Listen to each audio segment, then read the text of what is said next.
Bonjour à toutes et à tous, j'espère que vous allez tous très bien. Et on se retrouve pour un deuxième épisode de justement notre deck communautaire avec les premiers retours qu'on a eu concernant le deck building. Juste un peu la caméra, voilà. Donc vos premiers retours, vos premières impressions et sur le line-up G3, sur le ratio de trigger et les starters. Donc voici la première partie du deck que vous avez décidé. Donc on avait beaucoup de commentaires, c'était vraiment pas mal. Beaucoup d'avis qui étaient différents, qui amenaient le débat. On avait d'abord Hélène qui nous a proposé dans le commentaire suivant de coupler donc notre Breakdown Dragon avec Vortex Dragonoot. Donc donc ce commentaire a été liké 4 fois, donc c'est-à-dire qu'elle avait un avis plutôt pertinent. Malheureusement, on pouvait pas savoir si c'était sur si les gens étaient d'accord plus sur le ratio de trigger et sur l'utilisation des starters et d'autres cartes, ou plutôt sur, je dirais, le line-up G3. Donc du coup, j'ai regardé un peu les autres commentaires, et comme vous pouvez le voir, vous en avez beaucoup de commentaires qui m'ont suggéré The Great ou Blademaster, comme vous pouvez le voir sur l'écran. Donc alors, voici notre line-up G3. Nous avons donc nos 4 Breakdown Dragons. Nous avons 2 Dragonic Overlord The Great, parce que c'est une carte qui est revenue assez fréquemment dans les commentaires, justement par le fait qu'il soit assez cheap en Counterblast, alors que lui va demander un Counterblast 3, et le fait que ça peut se permettre de varier un peu la stratégie et d'opter à une... pardon. Il est tôt le matin, j'ai un peu de mal. Comment dirais-je, d'opter ou de pouvoir s'introduire dans une situation ou dans une stratégie plus de tempo, aller chercher des triggers en fait, c'est à ça qui va servir. Si jamais on se fait un peu malmener, on peut passer sur The Great et aller chercher un peu les triggers, aller chercher un peu les heals, et c'est justement ça qui est revenu souvent. Là, le fait qu'il puisse aller faire 4 drive checks par tour et du coup aller chercher les triggers. Et enfin, pour compléter notre ratio de G3, on a 2 Blademaster. Donc pourquoi Blademaster ? Tout simplement parce que vous avez insisté beaucoup sur le fait qu'il puisse se tutoriser par la carte qui va aller chercher les strides. Donc voilà, en plus, Antosnake a soulevé un point qui était plutôt intéressant, c'est-à-dire qu'on peut le tutoriser, passer en early sur lui avec le stride et finir avec un de ces deux gaillards-là. Donc du coup, ça offre une complémentarité qui vous a plus ou moins plu. Ensuite, on va passer sur le ratio de triggers, ce qui était l'une des questions de la semaine dernière. Donc là, il n'y avait pas débat. 4 heals, on est d'accord. Ensuite, la question c'était, est-ce que on rajoute des stands? Donc, sans surprise, j'ai envie de dire, vous avez été plus ou moins favorable à l'idée fun d'ajouter des stands. Surtout que celui-ci gagne plus 10 000 lorsqu'une unité est détruite. Enfin, donne plus 10 000 à une carte lorsqu'une unité est détruite, et en plus il retourne au deck, donc ça peut être vachement intéressant. Malheureusement, il n'y a pas d'unité qui retire en battle phase, à part The Great, et encore c'est en combinaison avec son mate, donc du coup, voilà. Mais lui, il était vraiment intéressant à utiliser en battle phase, c'est pour ça que je joue dans mon deck The Cross. Voilà. Autre chose sur l'utilisation des stands, donc il y a un commentaire qui a dit qu'il souhaitait voir du 4-4-4, et sinon le reste c'était plus du 4-3, 5 draw, avec 3 Gatling, de par sa capacité à détruire justement les starters gênants. Donc voilà, et enfin 4 crits. Donc voilà le ratio de trigger que vous avez décidé pour le début de ce deck. Ensuite, venait la question du starter. Sur la question du starter, donc du coup on avait 2 cartes qui se talonnaient. Donc c'est finalement à moi, il y avait 2 partout, c'est à moi qui est revenu la responsabilité de trancher. Je suis plutôt parti sur Zadeg, puisqu'on a plein de petites cartes qui vont faire du Counterblast. Et du coup, je me suis dit, une carte un peu Counterblast free, ça va pas faire de mal. Ensuite, donc Zadeg, pourquoi? Parce que justement, comme beaucoup l'ont dit, destruction, tout ça, ça peut permettre de balayer le terrain quand lui arrive en jeu pour directement avoir le unflip assuré. Donc c'est plutôt une bonne idée. Et enfin, vous êtes proposé favorablement à l'ajout de Conroe dans le deck, tout simplement parce qu'il va y avoir beaucoup de jets importants. Dans ce format-là, les Perfect Guards sont vraiment, j'ai envie de dire, cruciales. Les sentinelles sont vraiment importantes, et donc du coup utiliser Conroe pour aller tutoriser un moteur de puissance. Enfin, vous verrez que les G1, il y a beaucoup de questions qui vont se poser sur les G1, et Conroe pour aller chercher ce dont on a besoin, sachant que le deck va faire pas mal de déflips, ça peut être vraiment intéressant. Donc alors voici la réponse que vous avez apportée à la semaine dernière. Donc je vais remballer ça très très vite. Et on va passer maintenant au support qui va faire tourner le deck, donc c'est-à-dire les grades 1 et grade 2. Donc notre stratégie va vraiment être polyvalente. Stride, cherche de trigger, destruction. Donc on va avoir plutôt un éventail assez large de possibilités. Et c'est plutôt pas mal, j'aime bien J'aime bien quand on a beaucoup d'options de jeu. En fait c'est ça les bons decks, hein, c'est les decks qui ont des options de jeu. Alors, avant de passer au moteur de support, on va passer à quelque chose de vraiment important. Je vais plutôt zoomer. Voilà. Alors, question cruciale dans le deck, les sentinelles. Donc alors, vous avez plusieurs points. Donc alors 3 sentinelles qu'on peut utiliser. Enfin, 3 types de sentinelles plutôt, parce que Kagero dispose de beaucoup de sentinelles, mais 3 types de sentinelles qu'on peut utiliser. Tout d'abord Perfect Orbe Dragon, qui est l'un des nouveaux Perfect GBT1, donc il ne peut protéger que le Vanguard, mais si vous avez une copie de lui alors qu'il protège dans la drop zone, vous pouvez unflip 1. Donc comme notre deck peut être vraiment très gourmand en counterblast, lui peut s'avérer très très utile quand même. Ensuite, autre option, le Perfect Guard de perdition classique. Pourquoi la question se pose? Tout simplement parce que quand on va se retrouver face à des match-up genre The Cross, genre Dimension Police, qui ont ciblé les rearguards pour activer les effets de Laurel ou pour activer les effets de Restand de The Cross, lui va être clairement un avantage. Par contre, lui peut déflipper, donc il va faire mieux tourner notre deck. Donc après, à nous de voir si on préfère sécuriser un match-up compliqué comme The Cross et Dimension Police, ou si on préfère faire tourner notre deck un tout petit peu mieux et voilà. Donc après, ça peut vous paraître difficile comme ça, mais enfin ça peut paraître assez évident qu'on va passer sur lui vu que on utilise beaucoup de counterblast, mais après je vous dis, ça va être vraiment dans les tests qu'on va se rendre compte, est-ce qu'on aura vraiment tant besoin de counterblast que ça, est-ce que dans la plupart des parties qu'on va faire, est-ce qu'on se retrouve assez large en counterblast ou pas. Je vous propose le choix pour savoir dans quelle direction on va partir, mais après c'est vraiment les tests qui vont nous révéler sur quelle option sera la meilleure. Et enfin, dernière option, Quintet Wall. Donc alors pourquoi le Quintet Wall? Ça paraît très con, parce que du coup les strides tapent de plus en plus fort et le Quintet Wall n'assure pas encore aujourd'hui de réelle viabilité de la garde, de réelle sécurité. En plus il coûte un counterblast, donc comme notre deck j'avais dit qu'il était assez cher en counterblast.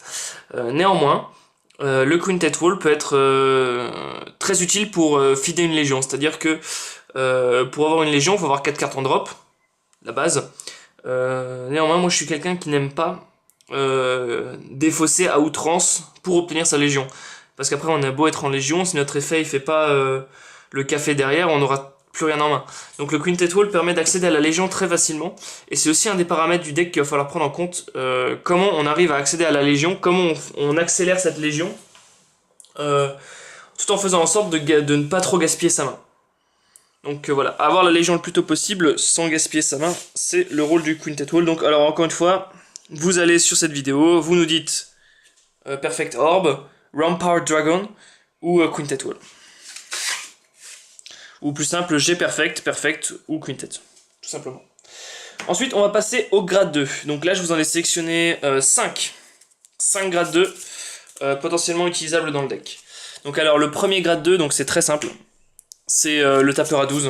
Donc on joue pas Vortex Dragonute, mais avoir un tapeur à 12, ça peut être vraiment sympa, surtout vu les cartes qu'on va jouer en fait, je vous montrerai après. Mais on va jouer des cartes qui seront à 6000 de puissance probablement. Donc du coup lui peut être vraiment utile en early game pour avoir une force de frappe qui est suffisante quand on ne détruit pas de cartes. Ensuite, alors il faut bien prendre en compte qu'on joue Blade Master Dragon qui n'est pas un perdition. Donc après ça c'est aussi quelque chose qu'il faut prendre en compte. Forcément, comme on joue Breakdown, il faut jouer le mate, donc Taraïef, mais dans quelle proportion? C'est ça la question. Est-ce qu'on le jouerait x4, x3, x2, x1 voilà. Est-ce qu'il est vraiment utile dans ce deck? Est-ce qu'il va juste servir à faire sa légion? Enfin voilà, des questions qu'on peut se poser. Ensuite, comme on joue Over the Great, il faut jouer Neo Flame. Et là, encore une fois, dans quelle proportion? Donc Neo Flame est fait, lorsqu'une carte dans la même colonne que cette carte est détruite, c'est bien, on pète une autre carte dans la colonne. Donc voilà. Sachant que notre Vanguard principal détruit des colonnes, mais on peut jouer à coup de Blade Master pour péter des colonnes pour un CB2-2. Et après on peut un flip derrière, ou on peut faire un roue de flair sur une autre colonne, des choses comme ça. Donc ça peut être vraiment potentiellement très intéressant. Je rejoins Anthony sur ce point-là. Et c'est aussi sur ce point-là que Blade Master est intéressant. Maintenant, je vous rappelle que notre Vanguard principal c'est Breakdown. Donc est-ce que... de toute façon on va être obligé de le jouer, mais dans quelle proportion encore une fois? Et est-ce que le CB1 ça va pas être trop cher?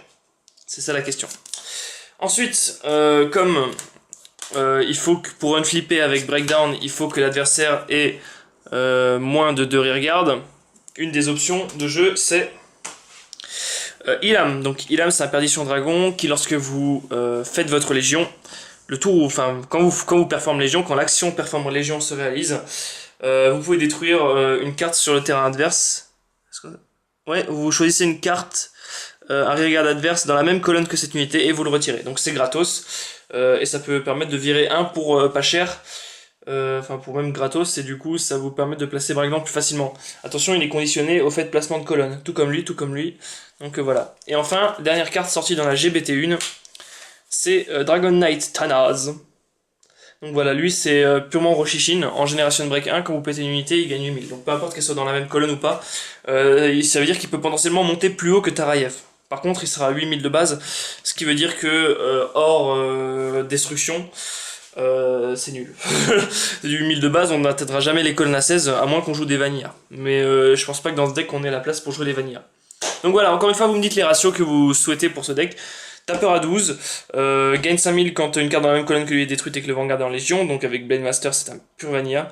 Lui, potentiellement très intéressant, quand une carte dans la même colonne que lui est détruite, que ce soit par une battle ou n'importe, c'est bien, on pète une autre carte dans la même colonne, sachant qu'il est combotable avec Dragonic Overlord the Great. Ilham, donc quand vous performez Légion, vous pétez une carte dans la même colonne, et Tanaz, donc quand une carte est détruite en génération de break 1, il gagne 5000. Donc voilà les différentes options de jeu, chacun comporte des qualités et des défauts. Donc lui c'est sa puissance, lui c'est le fait qu'il faut placement de colonne et timing légion. Lui c'est son CB1 et le fait qu'il y ait une restriction de colonne. Lui aussi restriction de colonne et timing légion. Et lui faut qu'il y ait un Vanguard avec perdition. Donc voilà à peu près les différentes options de jeu qu'on a pour les G2. Donc voilà, je vous laisse builder vos ratios, dire ce qu'on enlève, dire ce qu'on garde. Et on reviendra dessus après. Dans la prochaine vidéo. Ensuite... pour cette vidéo justement, pour ce deck, il nous fallait un moteur de déflip puissant, comme beaucoup l'ont remarqué. Il nous fallait un moteur de déflip puissant. Et justement, on a dans Kagero plusieurs moteurs de déflip. Donc le premier, c'est le classique, Lizard Runner Grum. Et donc en fait Grum, lui c'est le traditionnel sous le blast 2 déflip 2. Donc voilà, je pense pas que ce soit vraiment intéressant dans ce deck. C'est une option à considérer, sachant qu'on joue Blade Master, mais c'est ça, il a 5000 de puissance. Donc, après, on a la carte que beaucoup de gens jouent dans The X, dans The Cross, c'est Energy Flame High Tonic. Donc High Tonic, c'est quand vous détruisez une carte, vous pouvez la mettre en soul et unflip 2. Sachant qu'il a 7000 de puissance, donc c'est une puissance vraiment sympa. Et en plus... que dirais-je? Oui voilà, en fait son atout c'est vraiment sa puissance, parce que après voilà quoi, pour détruire des cartes, enfin pour des flips, il va falloir le mettre en soul, donc potentiellement faire un -1. Donc dans The Cross quand c'est en battle c'est sympa parce qu'on a eu le temps de booster avec, mais là comme on est surtout sur de l'activate ou du timing on stride, faut dire qu'il faudrait déjà qu'il soit sur le terrain, ou qu'on le place pour après, en fait on fait un -1 pour une flip et 2. Rentabilité douteuse on va dire, voilà, selon la situation ça peut vraiment être chiant quoi. Et voilà, en fait les deux qui restent pour moi c'est les deux cartes sur lesquelles ça va jouer. Donc Maleko, qui est le traditionnel perdition qui est sorti dans la BT17. Perdition Battler Maleko, donc quand une carte dans la même colonne que lui est détruite, on peut soul blast 1 pour une flip 1. Donc jusque là avant c'était le seul moteur de déflip du deck. Très malléable, vraiment 7000 de puissance, donc un bon boost, utilisable vraiment de façon très synergique avec le deck. Juste pour un soul blaster on peut un flip 1, donc c'était voilà, c'était vraiment la carte clé du deck. Mais à l'heure d'aujourd'hui est sorti un nouveau Perdition Dragon, qui est vraiment vraiment sympathique. Donc alors, Perdition Dragon Dancer Anna. Donc alors, faut Soul Blast une carte avec Perdition dans son nom. Donc alors, Soul Blast, entre guillemets, enfin pas persona, mais archétype. Donc là, il va falloir vraiment faire gaffe à ce qu'on met dans le deck. Parce qu'il faut Soul Blast des perditions, donc c'est une restriction à prendre en compte. Ensuite, quand cette carte est placée en rearguard et qu'il n'y a pas de carte dans la même colonne, vous pouvez Soul Blast 1, Unflip 2. Donc potentiellement plus rentable que Maleko, mais plus conditionné. Donc voilà, pour moi c'est entre ces deux cartes que ça se joue, savoir dans quelle ratio on va les mettre pour avoir un Unflip maximum, parce que c'est ce qui va vraiment dominer ce deck building, c'est l'Unflip. Donc voilà, sachant que Anna est plus conditionnée, mais lui des flips moins forts. Donc voilà, encore une fois vous me dites ce que vous voulez jouer, Grom, Hytonic, Maleko ou Anna, et dans quelle proportion, sachant qu'on n'est pas obligé de mettre soit l'un soit l'autre, on peut mettre plusieurs, par exemple 4 Maleko, 2 Hytonic, ou 3 Anna, 2 Maleko, ou 3-3, des choses comme ça. Par contre attention, faut vraiment doser, le gros souci du deck ça va être de doser justement ce deck entre la puissance, le déflip qui va accélérer le deck et les moteurs d'accélération de Légion. Alors, en parlant de la puissance, je vais vous montrer d'autres G1 que j'ai en réserve que je souhaiterais vous montrer. Donc alors, pour la puissance, on a 3 options, mais ça va être vite fait. Lui, quand une carte est pétée dans la même colonne, il gagne 3000 et c'est imperdition. Lui, c'est mon chouchou, donc lui, en Generation Break 1, peu importe ce qui est détruit, peu importe où c'est détruit, peu importe la phase, il gagne 5000. Simple et efficace. Et Mahoraga, lui c'est que durant la main phase, et quand une carte est détruite, il gagne 5000. Donc honnêtement, entre ces deux-là, il n'y a pas photo. Même le Generation Break, on s'en bat les couilles. Enfin moi, voilà, je vous propose le choix. Faites valoir vos arguments, mais je pense que le choix est vite fait, quoi. Lui, il détruit peu importe la phase, peu importe la colonne, peu importe la position. Certes, il a 6000, donc ça veut dire qu'en dehors de ses phases de destruction, il est un peu... il est un peu moins fort, mais ça reste quand même une très bonne option. Et enfin, dernier G3, enfin dernier G1, pardon, dont il nous faut décider du sort.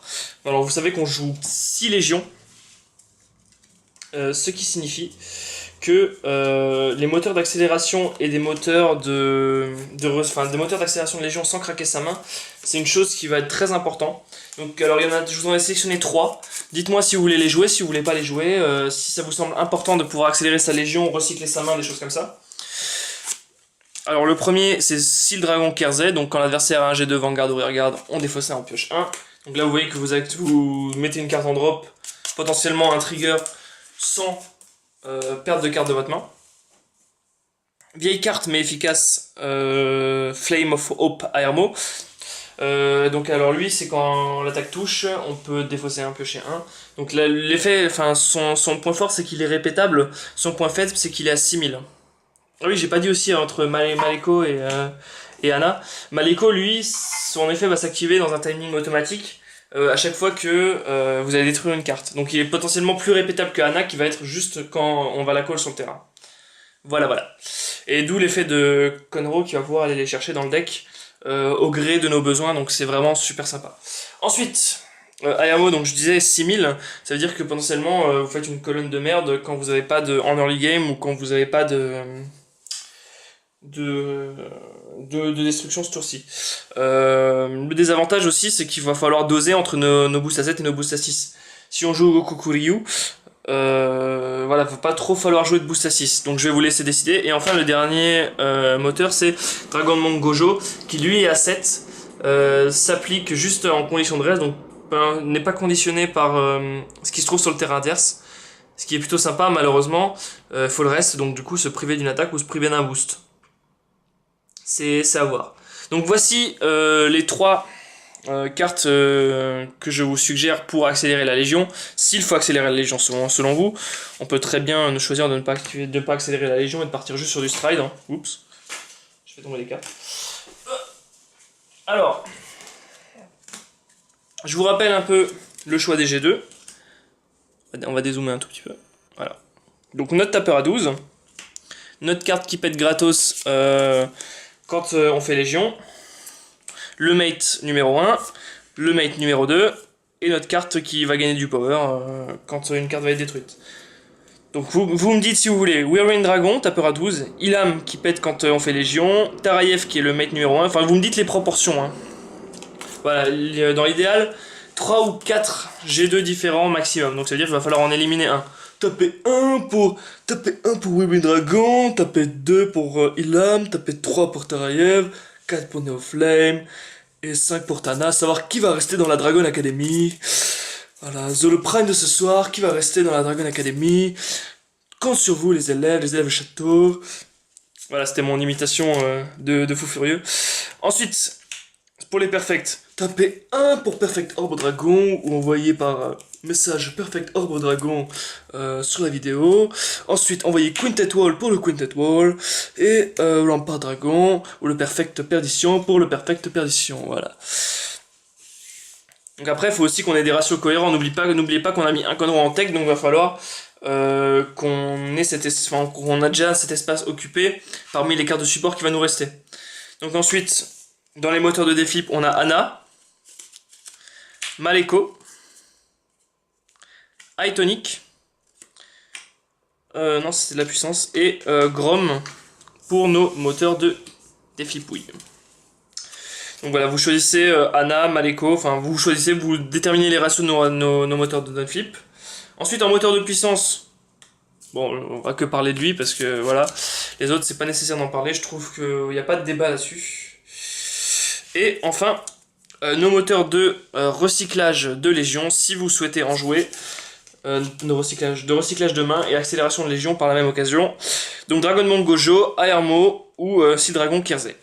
Donc voilà, c'est tout pour cette vidéo de présentation du deck communautaire. Donc maintenant il nous reste plus qu'à builder les ratios G1, G2. J'attends vos commentaires, vous avez été très nombreux à réagir sur la première vidéo, ça m'a fait vraiment plaisir parce que ce concept, j'espère vraiment qu'il va fleurir et qu'on va vraiment arriver à faire à partir d'une rare un très très bon deck, très puissant. Donc voilà, je vous remercie, je vous souhaite une bonne journée. Et n'hésitez pas, encore une fois, à publier sur la chaîne, les loups, hashtag deck communautaire, hashtag la communauté, hashtag la France, hashtag bronzage. C'est parti, je vous souhaite une bonne journée, à plus!